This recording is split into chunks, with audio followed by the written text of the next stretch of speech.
ধৰ্মশালাত ভাৰতীয় জনতা পাৰ্টিৰ নতুন মণ্ডল সভাপতিক আদৰণি।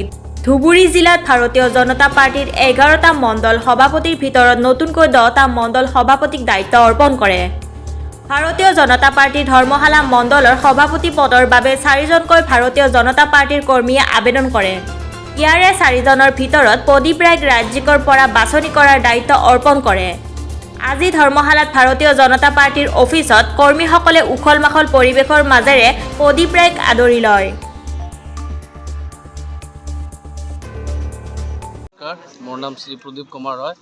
মোক ৰাজ্যিকৰ পৰা নতুনকৈ ধৰ্মশালা মণ্ডলৰ সভাপতি ৰূপে দায়িত্বভাৰ দিছে।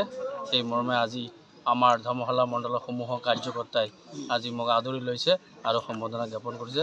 তাৰ কাৰণে সকলো আমাৰ নিষ্ঠাবান কাৰ্যকৰ্তাক মই মণ্ডলৰ তৰফৰ পৰা তেখেতসকলক ধন্যবাদ আৰু শ্ৰদ্ধা জ্ঞাপন কৰিছোঁ।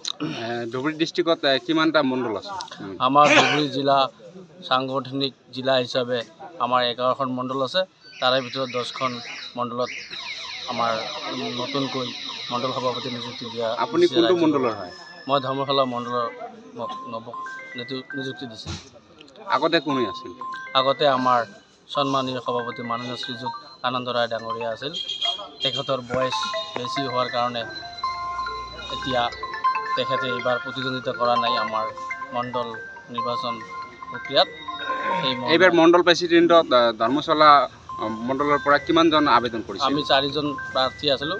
তাৰ ভিতৰত জ্যেষ্ঠগণে বিবেচনা কৰিয়ে হয়তো মোক দিছে। তাৰ কাৰণে মই জ্যেষ্ঠগণৰ শ্ৰীচৰণত প্ৰণাম আৰু ধন্যবাদ জ্ঞাপন কৰিছোঁ। আজি বিজেপিৰ কাৰ্যকৰ্তাসকলে আদৰি ল'লে। আজি আমাৰ ধৰ্মশালা মণ্ডলৰ সকলো কাৰ্যকৰ্তাই আদৰি ল'লে আৰু সকলোৱে উৎফুল্লিত।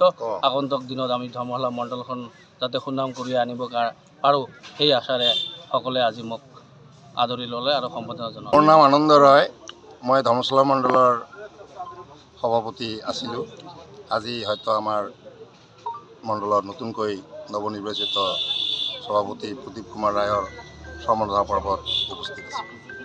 আজি ধুবুৰী ডিষ্ট্ৰিক্টত কেইটা মণ্ডল আছে? টোটাল আমাৰ ধুবুৰীৰ হেৰিত আছে 11টা মণ্ডল। তাৰ ভিতৰত 10খন মণ্ডল আমাৰ ৰাজ্যিকৰ পৰা নিযুক্তি দিছে। ধুবুৰী মণ্ডলত কোনে প্ৰেচিডেণ্ট? ধুবুৰী মণ্ডলততো প্ৰেচিডেণ্ট নহয়। ধুবুৰী আমাৰ ধৰ্মশালা মণ্ডলৰ প্ৰেচিডেণ্ট আমাৰ শ্ৰী প্ৰদীপ কুমাৰ ৰায় ডাঙৰীয়াক নিযুক্তি দিছে। ধুবুৰীৰ পৰা অপিয়ল হকৰ ৰিপৰ্ট E24 লাইভ ব্ৰেকিং।